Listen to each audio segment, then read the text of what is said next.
Hola alumnos, hoy vamos a grabar la segunda parte del tema 7 para explicar el apartado 3, la industria, y el 4, la construcción. Venga, vamos a ello. Bueno, como veis, la industria podríamos definirla como todos los procesos encargados de transformar y preparar las materias primas para su consumo final. Es realmente el núcleo central del sector secundario, el que realmente coge esos productos y los transforma para poder ser utilizados por el ser humano.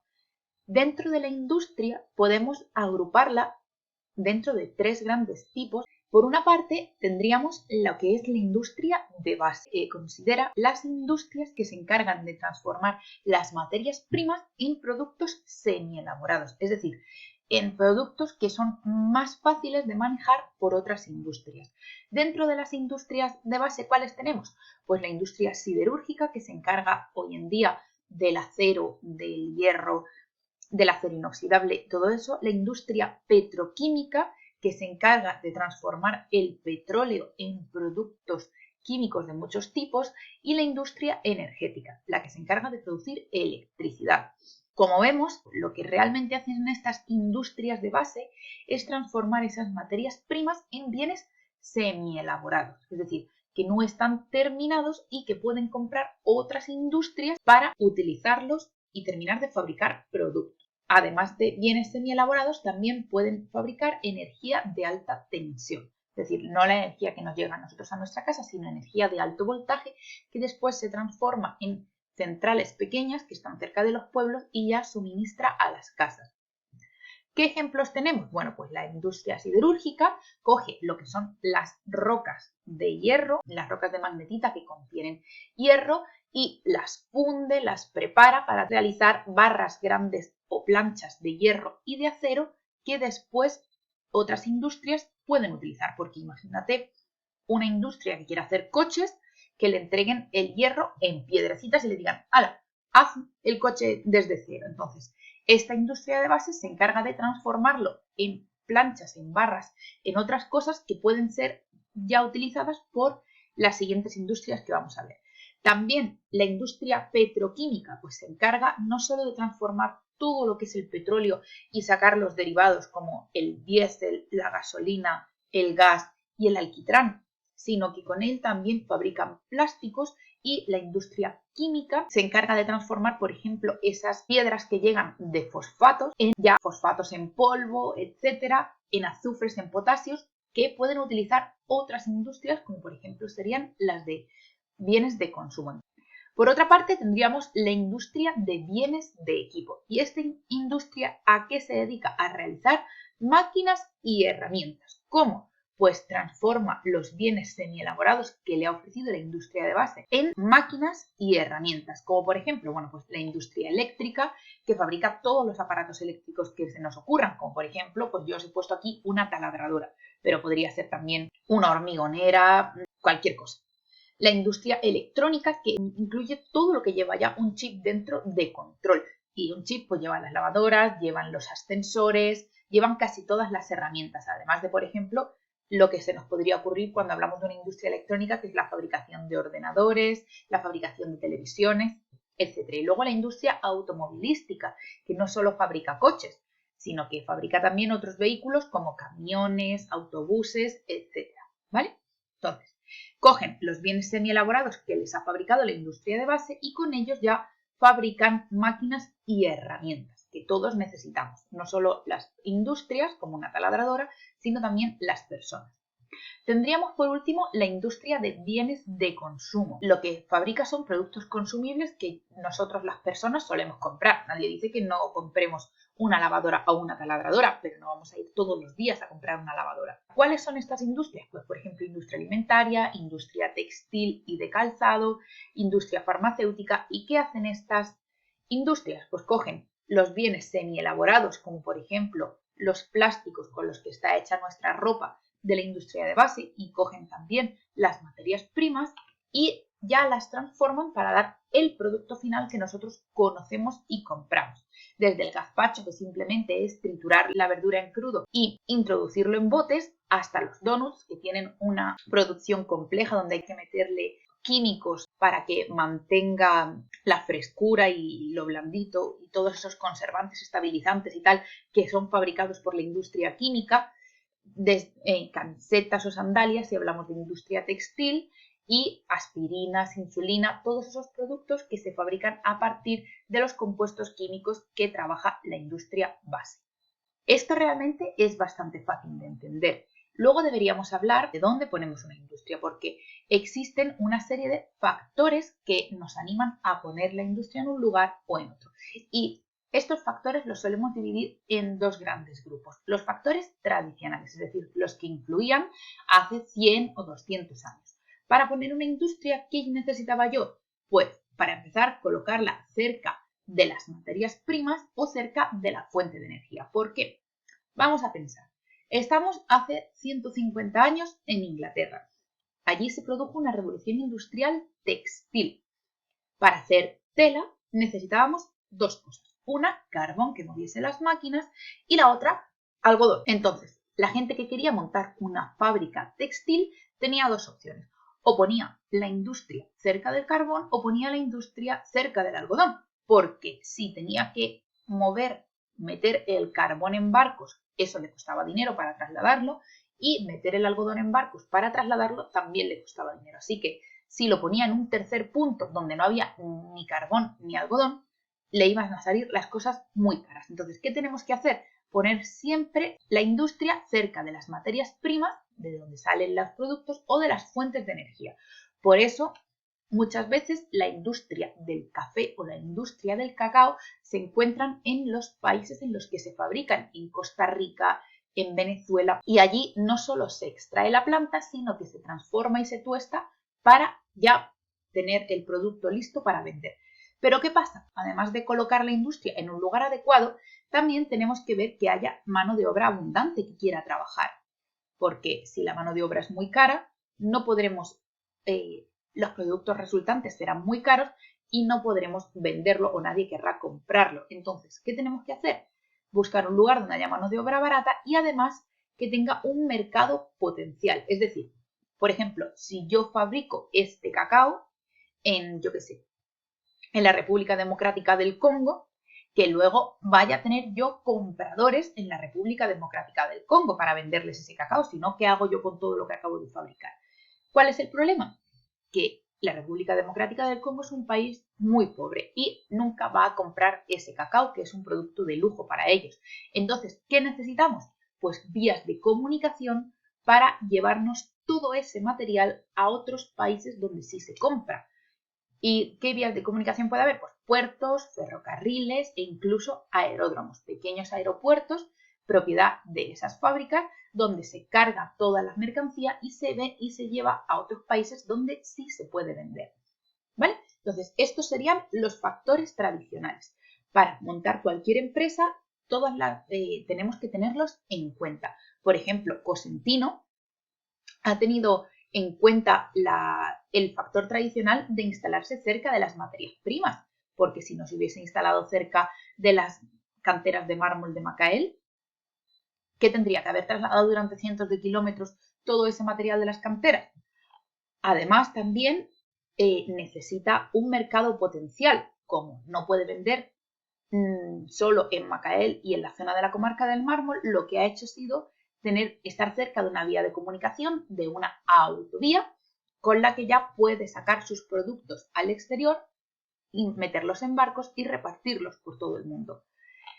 ¿Qué factores actuales influyen más hoy en día? Bueno, pues como los transportes se han abaratado y hoy en día podemos llevar los productos de un lado a otro y ya no es tan caro, no es tan importante que las industrias se sitúen cerca de la materia prima. Lo vemos, por ejemplo, fábricas en las que se prepara carne para envasarla y venderla hay en toda España, independientemente de que los pollos estén cerca o lejos de la industria o de que haya granjas de cerdos en esa área.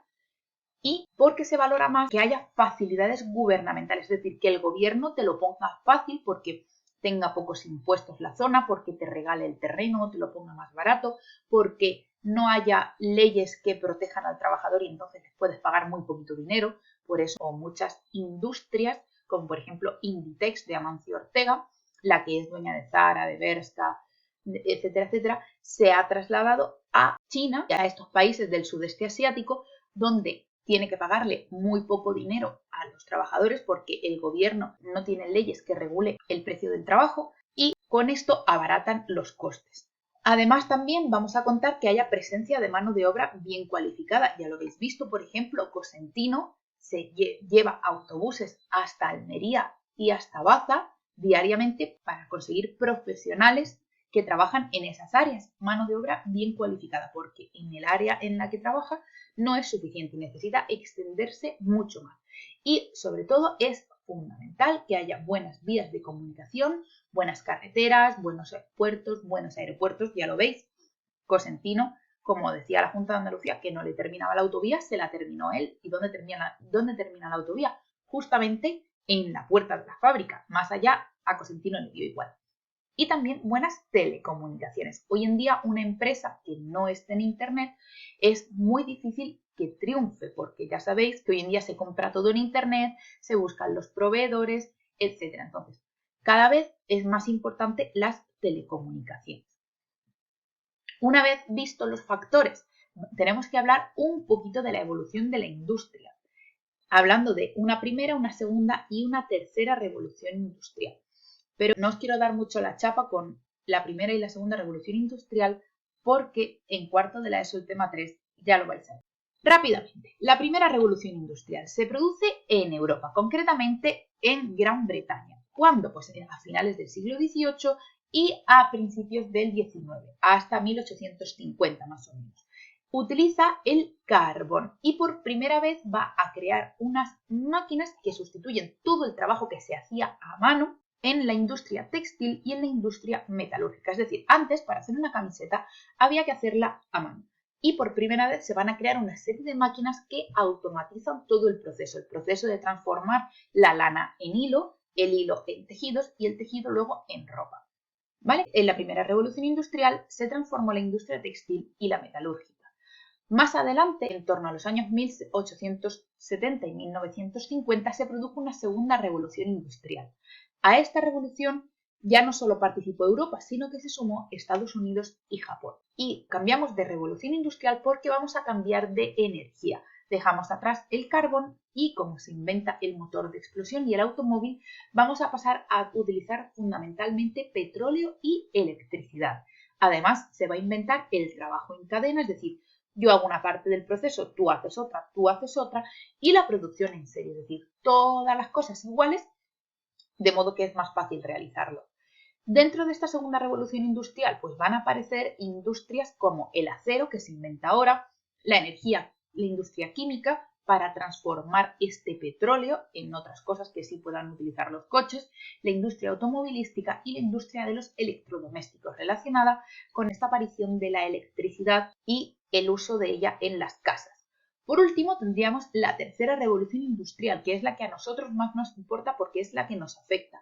Va más o menos desde los años 60 del siglo pasado a la actualidad y se caracteriza por utilizar dos nuevas fuentes de energía, la energía nuclear y las energías renovables, además de las telecomunicaciones e Internet que han entrado con fuerza para quedarse. ¿Dónde se da esta tercera revolución industrial? Bueno, pues se da en el mundo entero. ¿Por qué motivo? Bueno, pues porque los países de Occidente, Europa, Estados Unidos y Japón, han deslocalizado las industrias más contaminantes y las primeras industrias, normalmente la metalúrgica y la textil, a los países en vías de desarrollo, con lo cual generan un mercado mundial, porque ahora ya no se fabrican prácticamente camisetas, por ejemplo, en Europa. Si necesitas camisetas, tienes que ir a comprarlas a Asia, con lo cual dependemos para estas cosas, para comprar camisetas de Asia. Y se ha producido un mercado mundial, ¿vale? Con lo cual la economía se ha vuelto global. ¿Qué industrias destacan en esta tercera revolución industrial? Pues industrias relacionadas con las telecomunicaciones y con Internet. La industria electrónica de los ordenadores, de las televisiones, la industria informática y la industria de la biotecnología, que es muy puntera y una de las cosas que va a seguir en desarrollo cada día más. La deslocalización de industrias nos lleva a hablar de un panorama de tres áreas distintas del mundo, que es lo que vosotros ya comentasteis en el mapa. Existen una serie de áreas diferentes en el mundo. Tenemos unas áreas desarrolladas que participaron en la primera o en la segunda revolución industrial, como sería Europa, Estados Unidos y Japón, y un poquito también Australia y Nueva Zelanda, por ser colonia directa de Inglaterra, que hoy en día son países terciarizados, es decir, se dedican mayoritariamente al sector terciario, a ofrecer servicios a sus ciudadanos, y han deslocalizado las empresas y las industrias más contaminantes a otros países, como por ejemplo a China, a la India, a Brasil, a todas estas zonas que tenemos como regiones emergentes de primer nivel. Estas regiones recibieron esas industrias a finales del siglo pasado, en torno a los años 70, 90, porque se estaba produciendo una deslocalización. Enviábamos la mayoría de estos productos a fabricarse en China y empezábamos a comprar un montón de cosas a este país. Entonces, hoy en día estas regiones como China, India y Brasil han evolucionado y han, digamos, dado un paso en su desarrollo deslocalizando las cosas más fáciles. Imaginaros, si el proceso textil tiene 3 partes, transformar el algodón en hilo, el hilo en tela y la tela en camisetas, pues ellos, por ejemplo, han desligado las 2 primeras fases, transformar el hilo, o sea, el algodón en hilo y el hilo en tela, a otros países que son regiones emergentes de segundo nivel, que están en nuestro mapa de color marrón oscuro, como el sudeste asiático, la zona de Pakistán, la zona de Bangladesh o la zona de Argentina y México. Estos países en los últimos 20 años, es decir, en este siglo XXI, han recibido estas partes más sencillas de la industria y digamos que están empezando su camino de la industrialización. En un futuro probablemente ellos también deslocalicen esta industria y pasen a trabajar en industrias un poco más complejas, como le pasa hoy en día a China, a India y a Brasil, que han dejado de ser países en desarrollo para ser los BRIC o potencias emergentes que ya fabrican un montón de cosas y que tienen un montón de peso en la economía. Además, estos países en vías de desarrollo normalmente se hacen cargo de la basura de las regiones desarrolladas, porque los países desarrollados como España, Estados Unidos, otros países de Europa utilizan estos países como auténticos vertederos donde tiran todo lo que nos sirve, desde ordenadores hasta plásticos. Y por ejemplo, os traigo esta noticia de El Mundo para que lo veáis. Por último, habría que hablar de España. En España, la verdad es que siempre se ha dicho que tenemos poca industria y desde la entrada en España en la Unión Europea hemos perdido todavía un poco más de industria. Nuestra industria fundamentalmente es de bienes de consumo y el mayor sector es el agropecuario, el que se encarga de realizar productos de consumo. Además, también tenemos un poco de industria automovilística, porque como habéis visto hay una serie de fábricas a nivel de coches, por ejemplo, o de camiones a nivel nacional, pero muchos otros coches vienen importados de otros países de Europa.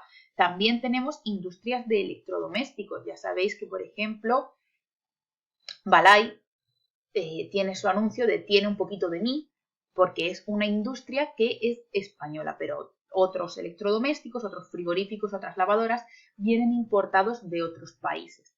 Aparte, tenemos una industria metalúrgica en el norte de España y una industria naval, tanto en La Coruña como en Cádiz, pero cada día va perdiendo un poquito más de importancia porque, por ejemplo, la industria naval de Cádiz, que se dedica a la fabricación de distintos barcos, por ejemplo, cruceros grandes o barcos de combate, está perdiendo peso a nivel internacional en sustitución de Corea del Sur, que hace los mismos barcos que hacemos nosotros, pero bastante más baratos. Entonces, los países prefieren comprarle los barcos a Corea del Sur antes que a España porque les van a salir más baratos.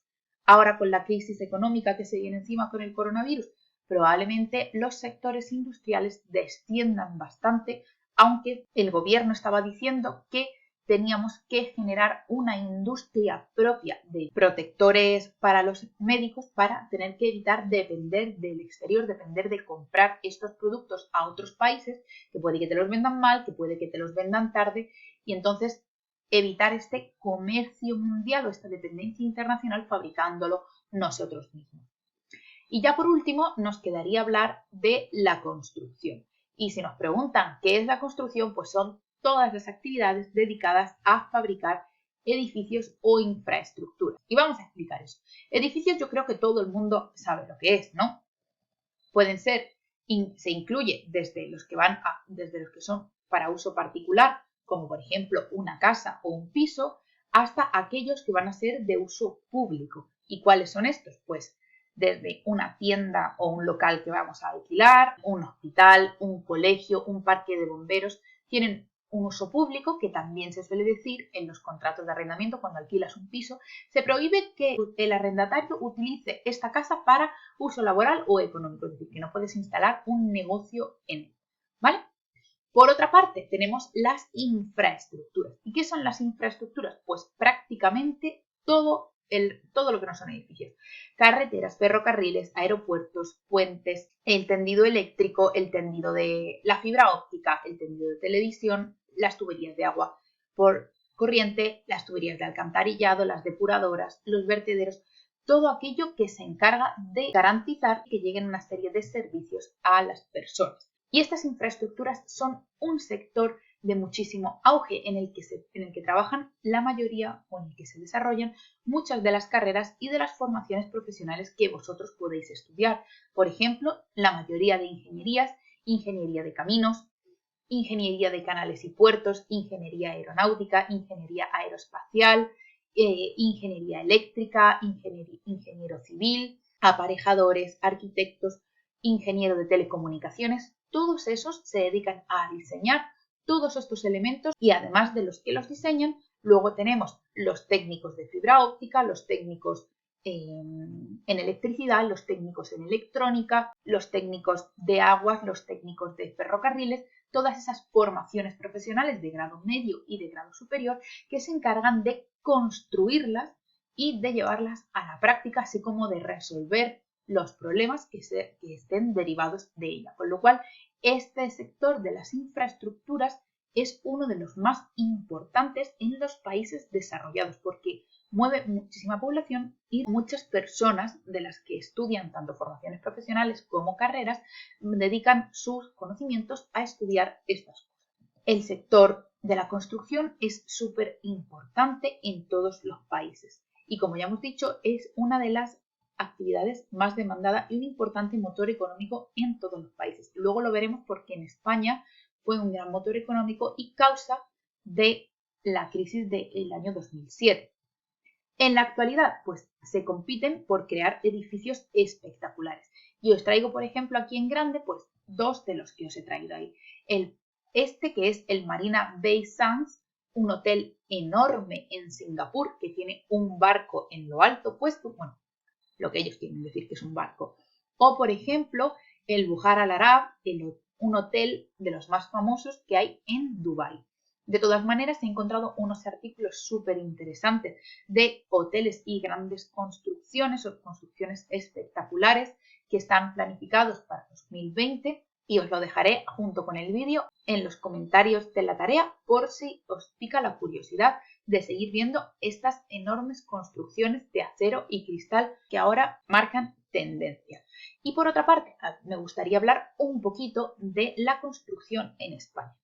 En España, en los últimos 30 años, el sector de la construcción ha sido súper importante. Muchísimas personas trabajaban allí y generaba mucho dinero. Pero, ¿qué pasa? Que ha habido una sobreconstrucción, es decir, se han construido más casas de las que hacían falta. Pero no quedaban casas sobrantes, es decir, no quedaban un montón de casas sin vender porque había una fiebre especulativa, es decir, la gente compraba viviendas aunque no las necesitase para especular con ellas, es decir, para venderla después por más dinero, la compraba cuando todavía era un proyecto, a lo mejor por 20 millones, para luego venderla por 25 y sacar 5 millones de beneficio, o la compraba para tenerla siempre alquilada y de ese modo sacarse un dinerillo. Todos lo hemos visto, seguro que todos conocemos a alguien que tiene varios pisos, los alquila y vive con esos alquileres. O que en algún momento te ha dicho, compra ahora la vivienda que está muy barata porque está en crisis. ¿Esto qué ha provocado? Pues ha provocado una burbuja inmobiliaria, porque aunque había muchas más viviendas de las que hacen falta para vivir, no hay muchas en el mercado, es decir, no sobran y hay 5.000 sin vender, porque todo el mundo las compraba para especular con ellas, con lo cual, como hay muy pocas viviendas, el precio de la vivienda sube y sube y sube y cada vez son más caras. Al final, las personas que sí necesitaban una vivienda muchas veces no podían pagarlos y tenían que vivir de alquiler, con lo cual, cuando llegó la crisis económica de 2007, de repente aparecieron un montón de viviendas en las que no vivía nadie y que eran propiedad de personas que las habían comprado con intención de venderlas mucho más caras, y se encontraron con que el mercado de la vivienda empezó a bajar y una vivienda que les había costado 20 millones, a lo mejor ahora no conseguían venderla ni siquiera por 15, porque ya había subido tantísimo el precio que nadie podía pagarlas, ¿vale? La burbuja inmobiliaria, un problema enorme que ha existido en España. Os dejaré un enlace por si alguien quiere investigar algo más sobre esto, pero en líneas generales nosotros habríamos terminado nuestro tema 7, el sector secundario. Podéis escribirme las dudas por comentarios privados. Un beso, chao.